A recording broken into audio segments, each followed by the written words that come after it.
Russell Metzler, the gas products guy, a good friend of mine. We've known each other for probably 13, 14 years now. Pre-qualified Checka Pro service member. Hey, Russell, how you doing, buddy? Hey, Joe, I'm doing great. Blessed to be here. Thank you. Yeah, it's so great to have you here. Thanks for joining me today here on the program. So for those of you who don't know, Russell is the gas products guy. If you have anything in your home outside of a dryer or a water heater or anything else like appliance like that, he handles it. So he handles your gas fireplace. He handles your outdoor fire features like fire pits, anything that would be gas in your outdoor kitchen. He also does gas lights, and I want to talk about that today.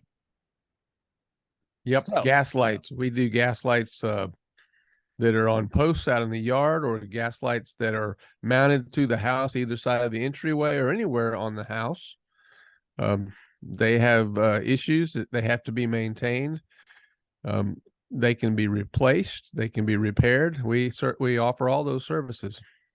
yeah. And so for those of you who are like, I don't quite understand, maybe your neighbor has some nice lights. I like to call them gas lanterns because it sounds more sophisticated, right? So, in those nice neighborhoods when you're driving by saying, gosh, one day let's upgrade to this type of neighborhood, and you see the flickering gas.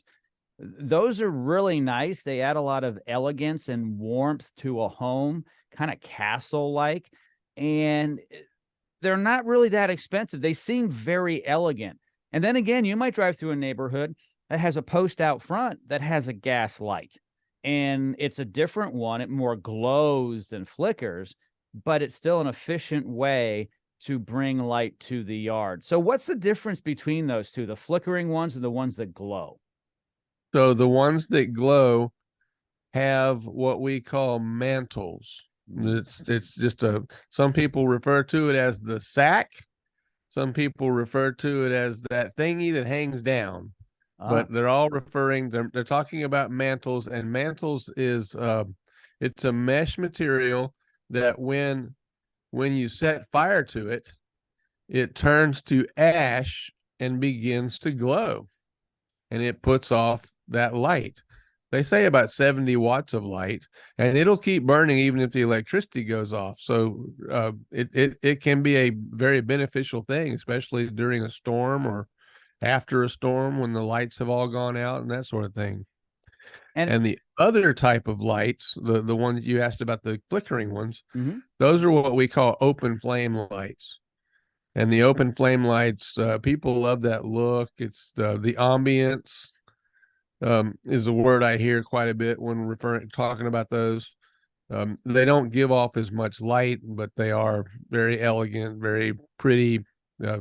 People just enjoy seeing that.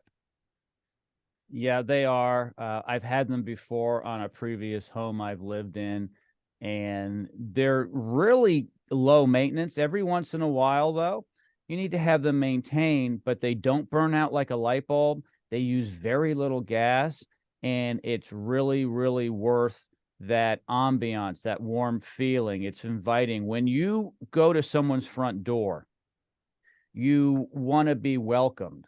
So you want a nice welcome mat. It should be clean, so the cobwebs shouldn't be there. The door should be recently refinished and beautiful, and the handle should be nice. So should the lighting. It really makes a big difference.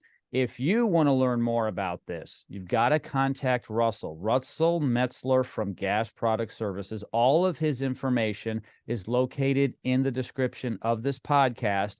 Also, Russell and I have talked about all types of gas products he works with in his other podcasts, so you can watch those as well. Russell, thanks so much for joining me today on the program. Hey, Joe, thanks for having us. And as always, I feel honored and humbled to be here, but all the glory goes to God.